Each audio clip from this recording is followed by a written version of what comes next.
Today's video, we're going to talk about keyword siloing in Google Ads, especially when you're trying to get the most results out of Google Ads. Always want to do it. Okay, so keyword siloing in a nutshell is basically just arranging your keywords that you want to target in your niche in a certain way so that you get the maximum click-through rate on your ads, because you're breaking things down so you have better matching of keyword to ad, which normally always gets you higher click-through rates on your ad. Higher click-through rates means more profits through lower cost per click. Also getting better quality clicks from Google because they're going to promote you in front of the more profitable part of the keyword traffic that you're targeting, and actually showing up a higher percentage of the time as well. Ultimately, at the end of the day, keyword siloing can actually mean you make 10 times as much money from the same keywords that you're targeting, bunching them all up in one campaign, versus siloing them out like I'm going to talk about in today's video. So if you want to make the most money out of your ads, you need to have this information I'm about to share as a base. If you stay to the end of the video, I will tell you just how much more you can make versus doing it the typical way that I see most of our clients at our firm actually do it, and therefore why you want to do this for yourself, with some hidden tidbits and some special tricks in there added in. Before I get into the content though, if you don't know who I am yet, I am Corey Ziman, owner of Guaranteed PPC, an online advertising agency that specializes in guaranteeing results for their clients. That is, we do not charge management fees until we get our client a certain minimum result on their campaign, basically in excess of the management fee. We are the only agency in the world that offers this particular guaranteed service, which will tell you something about the quality of the information that you're receiving on this video. So with that said, getting into the content. So first off, you should always at least group your keywords together by themes. If not, full on what we know in the industry or is called single keyword ad groups, which the abbreviation for that is SKAG and then STAG. STAG, single keyword themed ad groups, would be like if you are a veterinary clinic, putting all your keywords for bird care into one campaign within that one ad group, and then everything for snakes in another ad group, gerbils in another ad group. Whereas single keyword ad group campaigns, what I use in all our campaigns that we set up for clients to guarantee the results, we're going to have not just everything having to do with birds in one ad group, but we're going to have things broken down further from there. The ultimate, if you will, way to silo your keywords in your Google Ads campaigns, or Bing if you're going to run your ads there. Within bird care, there's people typing in bird vet, bird veterinary clinics, bird coat services. Whatever the keywords are related to birds, you put that into different ad groups. Literally one keyword per ad group. And then along with that, you go ahead and you do the research to find the 100 different ways people search for bird care, not just the 2 or 3 or 4 that immediately stands out and is obvious to you, so that you can have a one laser targeted handwritten ad for each one of those 100 variants, because that's what gets the best results out of Google Ads. And I don't care what you say, at the end of the day, you yourself, when you're searching for something, want a unique ad for what you're searching for. If you're searching for bird temperature service, do you want to see an ad for bird care, or do you want to see an ad for bird temperature service? This is fundamentally going to be the same way it works after there's a Google and there's something else that we use to search for things, ultimately. And with that, Google more so, or should I say to go along with that, is looking for the ads that get the highest click-through rate. They don't care who's doing what. At the end of the day, to them, it's what gets results for their users. High click-through rates indicate ads that are useful. High conversion rates indicate websites that are useful. They measure all their advertisers on those two things to decide if you should show up for a particular person that comes through Google, or another person, or not at all, or nobody from the available people to pick from, so they don't burn people out on ads. With that, you always want to have as relevant ad as possible. Therefore, single keyword ad groups are the way to do it. The best results are always going to come from SKAG or single keyword ad group setups long term. The only argument that I mainly see anymore on this channel, because every time I talk about these setups, I talk about how useful they are and therefore why we use them on all our campaigns every time as the default. People will also, though, often bring up, but Corey, because of how the keyword matching algorithm works nowadays, or if you're bidding on bird temperature service, you'll actually just show up for that ad for that particular keyword will end up just showing for bird service and bird vet and so on and so forth, even if you target all your keywords an exact match. And that is true. at a surface level unless you don't know how to truly silo keywords the correct way, using additional, not just siloing your keywords out so you have unique ads for every possible variant of search, but also on the negative keyword level. And before I explain how this works, ultimately, for this to truly work out so you get the massive increases in results on top of what you have now, if you're not doing this already, you got to find truly all the ways that people search for your keywords. Veterinary clinic and you do bird care, you literally are going to go to Google Keyword Planner and find all the keywords related to bird care. And then you're going to take all the words. Let's say you find the word bird care and then bird vet, top bird vet. You should see from looking at those 3 keywords, take top and put them in front of the other 2 keywords there and try to see if those are keywords you can also target. Me personally, I'm going to set up a test campaign with all my keywords that I think I found, try to turn it on, and then look under the keyword status column on the keyword menu and see if the status says search volume too low on any of them. And if it does, we know we can't target that because it doesn't get searched enough. If it doesn't, we know we got another keyword we can target. And so we could take keywords that are just by default in the keyword planner. We could find even more nuanced variants of the keywords that we're targeting for the service that we're promoting or the product that we're promoting. And we're typically in a niche market for a client. If we're talking about non-e-commerce, we're going to be targeting close to 1,000 keywords to cover all the little variants of every single keyword that works. We also use, by the way, SpyFu for supplementary keyword idea data itself, and then use that and then mix and match the words together to find all the possible variants, run the test campaign, find what we can ultimately bid on, and then we go ahead and write our ad copy for each keyword then. And then we have our maxed out campaign that's going to get more results than we can get out of it otherwise. Then you're going to go ahead and you're going to add negative keyword siloing to your keyword siloing that you're already doing. And what that is you're going to actually run, let's say you have 2 keywords, keyword A, keyword B. Keyword A is red shoes because you sell, ladies' shoes or what have you. Then your second keyword is big red shoes. What most people think is, I'm not going to do single keyword ad groups because if I have a unique ad for red shoes and big red shoes, ultimately the ad for big red shoes is going to show up for the keyword red shoe search when people search for red shoes by itself, because even if you target both of those in exact match, Google is going to decide to show whatever ad they want still. Or should I say searches for red shoes will trigger the ad for big red shoes, and searches for big red shoes will trigger the ad for red shoes. That is the case unless you add negative keywords into the mix. What we found out is because you can add negative keywords to your account at the account level, campaign level, and at the ad group level. With that said, at the ad group level, the whole kind of like purpose for ad group level keywords is, assuming that you use single keyword ad groups, is to shape the direction of the traffic and what ad triggers what inside your campaign there. Ultimately, for the ad group in the example that I just gave you,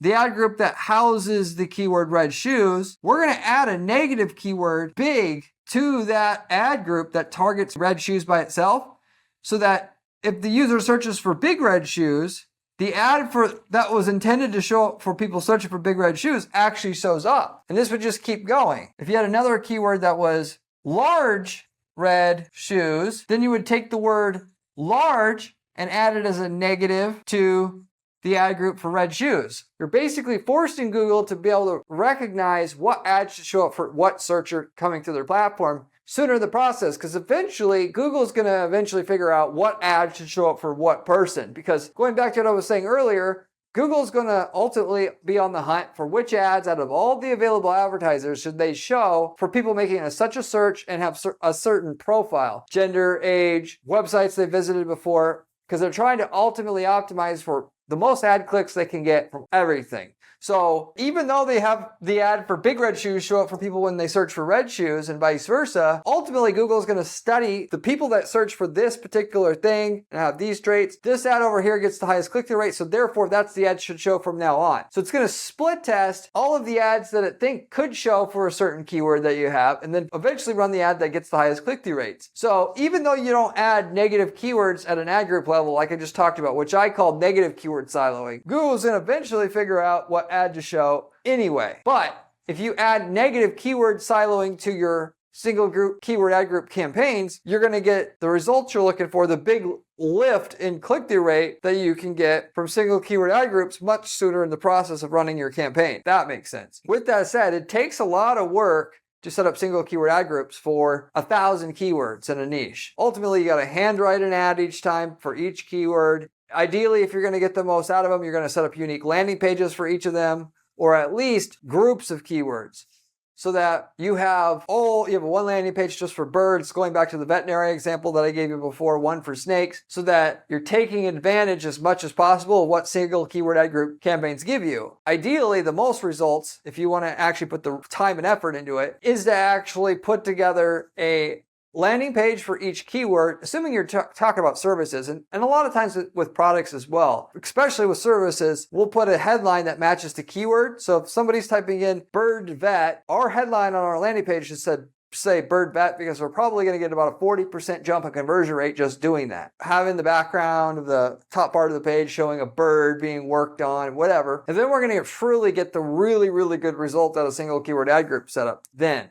It's just 100+ hours of work setting up campaigns that way at the beginning, but it's worth it, which is why we do it on every campaign. If you want somebody to do that for you quickly and easily and knows all the techniques to squeeze out all the results you can, reach out to me at guaranteedppc.com and I'll give you an idea of what we would need to charge to do it for you. But it would be worth it for you because we don't charge until you get a certain amount of minimum results on your campaigns in addition to what you already have. So you can reach out to me if you're interested in that. We can have a conversation about that. If we worked in your niche market before, we could sell you a template that works for your niche market. That is the ads, the campaigns, landing pages, all of it that work for your niche market. You copy paste that into your own ad account and then get the same results that we have without all the testing that we had to do to figure out how to get results in your space. We've worked in over 200 niche markets in the last decade plus of running this firm now. So the chances are quite high that we've got the results you're already looking for. And if you want to see if we have, reach out to me and I'll let you know what templates we have, available, what results we've got in those markets. And by the way, it's a great way to start another business if you were ever interested in that.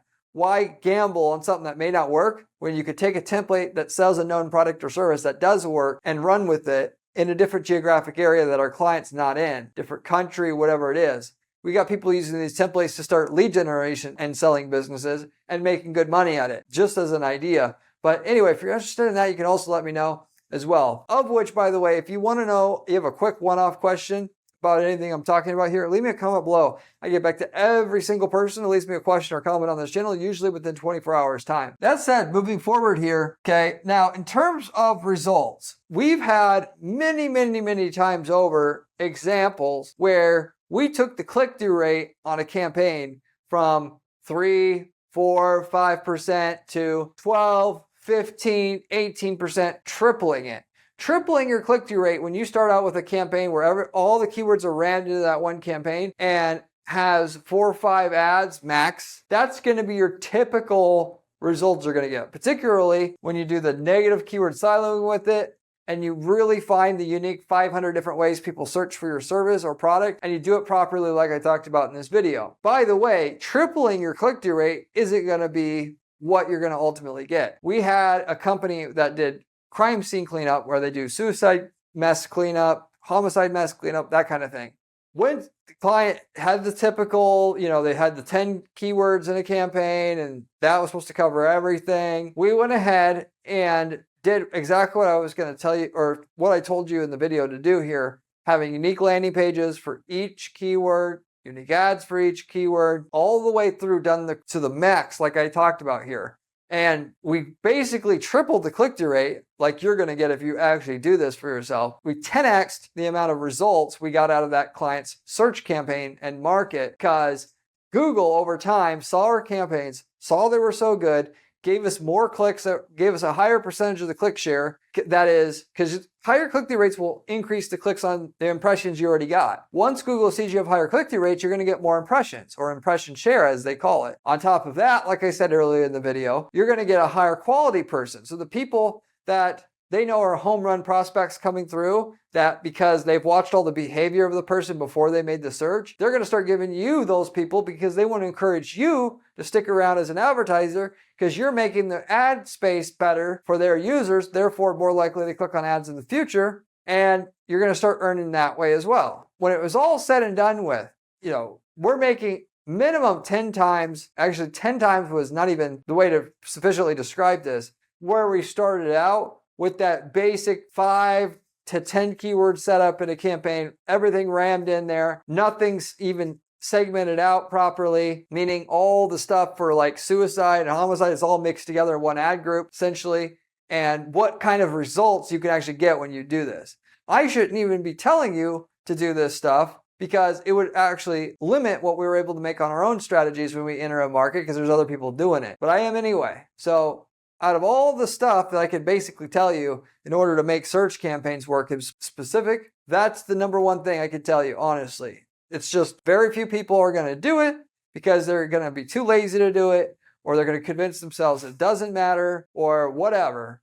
And at the end of the day, they're just not going to do it. I know I can get, if you're wondering how we can guarantee results for our clients, it's because I know what users want. I know what the other guys are willing to do with their stuff. Whether they're hiring a firm or they're not going to get somebody who's willing to do that work for them. And it's not complicated, it just takes work. Anything in life that's valuable is hard, of course. And when it comes to Google Ads, whoever has the best campaign is going to win. Or the best couple campaigns when there's 10 guys cycling in and out of the 4 ad spots on Google. So you can either man up, pull up your panties and do this stuff, or you're going to get pushed to the side by someone who's doing it, or you're just going to get pushed aside in general because you're not doing it, but they're also a little bit better than you. And it's a winner-takes-all situation with Google Ads anymore. Google really doesn't care to share the profit with all the advertisers.